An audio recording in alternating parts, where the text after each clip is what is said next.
मेरी जगह कोई नहीं ले सकता, फिर भी आपने इतनी जल्दी मुझे अपने दिल से निकाल दिया। आखिरकार मुस्कान रज़ा से सवाल करेगी तो कि आपने तो कहा था कि मेरे दिल में आपकी जगह ही है और कोई और जगह नहीं ले सकता, लेकिन आपने तो मुझे इतनी जल्दी बुला दिया और अब आप शादी कर रहे हैं।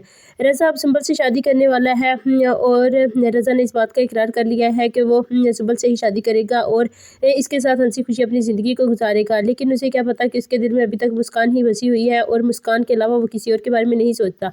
तो उसकी माँ परेशान हो जाती है कि रज़ा का अब क्या बनेगा। मदीहा कहती है कि आप लोग मुस्कान की रट क्यों लगाए रखे हैं, अब मुस्कान का चैप्टर क्लोज हो चुका है। मुस्कान से निकल कर भी आप लोग सोचें कि आप लोगों की ज़िंदगी में और भी लोग हैं।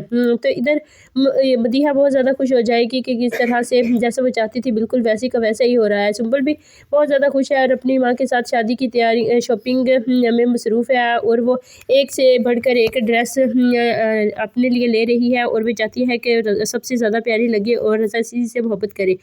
और इसी चक्रों में इसने ये सब कुछ बुला दिया जो इन लोगों ने मुस्कान के साथ किया। लेकिन मुस्कान का भाई ये सब कुछ नहीं भूलेगा, वो इन लोगों से बदला लेकर रहेगा और वो मुस्कान और मदीहा की हकीकत को सबके सामने ला कर रहेगा।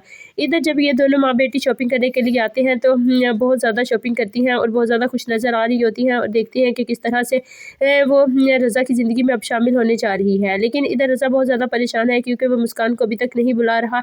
जब मुस्कान रज़ा को इतना ज़्यादा खुश देखेगी और देखेगी कि वो किस तरह से इसने सुंबल से शादी करने के लिए हाँ कर दी है और वो शादी की तैयारियों में मसरूफ़ है, तो मुस्कान कहेगी कि रज़ा तुम तो कहा करते थे कि मेरे अलावा तुम्हारी ज़िंदगी में कोई और लड़की नहीं आएगी, लेकिन अब तो तुम मुझे भूल भी चुके हो और सुंबल के साथ आगे भी बढ़ने वाले हो।